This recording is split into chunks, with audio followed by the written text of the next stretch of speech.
Reviani Diahmulitasari. Perkenalkan juga, nama saya Valentina Sianipar. Perkenalkan, nama saya Fitri Handayani. Kami dari kelompok 2 ingin menjelaskan tentang prinsip dan fungsi dari manajemen. Pengertian manajemen. Kata manajemen berasal dari bahasa Prancis kuno yang memiliki arti seni melaksanakan dan mengatur. Sedangkan secara universal, manajemen adalah seni mengatur penggunaan sumber daya manusia dalam suatu organisasi untuk mendapatkan kinerja yang tinggi dan maksimal dalam berbagai tipe organisasi profit maupun non-profit. Dalam manajemen, terdapat seseorang yang bertugas untuk melaksanakan manajemen, yakni bertugas mengatur, mengorganisir, dan mengontrol suatu organisasi tadi. Sosok ini biasanya disebut sebagai manajer. Fungsi manajemen. Fungsi manajemen adalah elemen-elemen dasar yang akan selalu ada dan melekat di dalam proses manajemen yang akan dijadikan acuan oleh manajer dalam melaksanakan kegiatan untuk mencapai tujuan. Fungsi manajemen pertama kali diperkenalkan oleh seorang industrialis Prancis yang bernama Henri Fayol pada abad ke-20.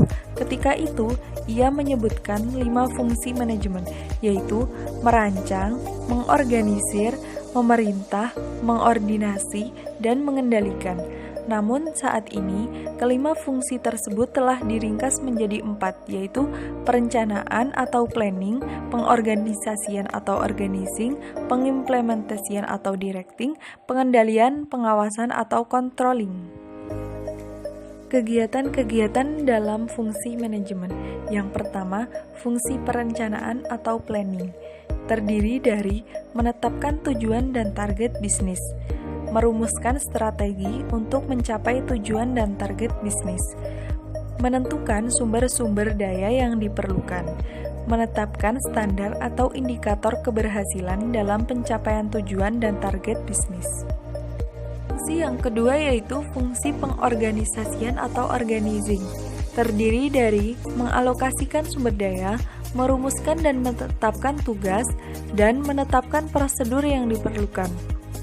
Menetapkan struktur organisasi yang menunjukkan adanya garis kewenangan dan tanggung jawab. Fungsi yang ketiga, fungsi pengimplementasian atau directing. Terdiri dari mengimplementasikan proses kepemimpinan, pembimbingan, dan pemberian motivasi kepada tenaga kerja agar dapat bekerja secara efektif dan efisien.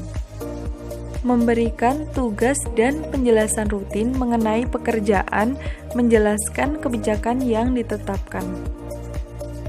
Fungsi yang terakhir yaitu fungsi pengawasan atau controlling, terdiri dari mengevaluasi keberhasilan dalam pencapaian tujuan dan target bisnis sesuai dengan indikator yang telah ditetapkan, lalu mengambil langkah klarifikasi dan koreksi atas penyimpangan yang kemungkinan ditemukan. Melakukan berbagai alternatif solusi atas berbagai masalah yang terkait dengan pencapaian tugas dan target bisnis. Prinsip-prinsip manajemen. Prinsip manajemen adalah dasar dan nilai yang menjadi inti dari keberhasilan sebuah manajemen. Disiplin. Disiplin ini berhubungan erat dengan wewenang. Apabila wewenang tidak berjalan dengan semestinya, maka disiplin pun akan hilang. Wewenang dan tanggung jawab. Setiap pekerja harus dapat memberikan pertanggungjawaban yang sesuai dengan wewenang. Kesatuan perintah. Seseorang harus tahu kepada siapa ia harus bertanggung jawab sesuai dengan wewenang yang diperolehnya. Mengutamakan kepentingan organisasi di atas kepentingan sendiri. Seseorang harus mengabdikan kepentingan pribadi kepada kepentingan organisasi. Penggajian pegawai.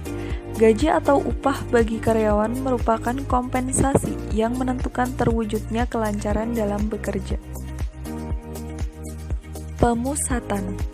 Pemusatan wewenang akan menimbulkan pemusatan tanggung jawab dalam suatu kegiatan. Hierarki atau tingkatan. Hierarki dalam perusahaan ditentukan berdasarkan wewenang terbesar sampai yang terkecil. Adanya hierarki membuat tiap karyawan tahu kepada siapa ia bertanggung jawab dan kepada siapa ia mendapatkan perintah. Ketertiban atau order. Karyawan dalam suatu organisasi harus memiliki SDM yang tepat sehingga mereka dapat berfungsi dengan baik dalam suatu organisasi. Stabilitas kondisi karyawan, penempatan dan pengelolaan personil harus seimbang dengan layanan yang disediakan dari organisasi. Prakarsa atau inisiatif. Inisiatif karyawan adalah sumber kekuatan untuk organisasi. Hal ini juga mendorong karyawan untuk terlibat dalam kemampuan organisasi. Semangat kesatuan. Prinsip manajemen Esprit de Corps adalah perjuangan untuk keterlibatan dan kesatuan karyawan. Esprit de Corps berkontribusi pada pengembangan budaya dan menciptakan suasana saling percaya dan pengertian. Sekian presentasi dari kami, semoga yang disampaikan barusan adalah awal untuk kita menerjang badai kehidupan. Terima kasih atas perhatiannya, kurang lebihnya kami mohon maaf. Wassalamualaikum warahmatullahi wabarakatuh.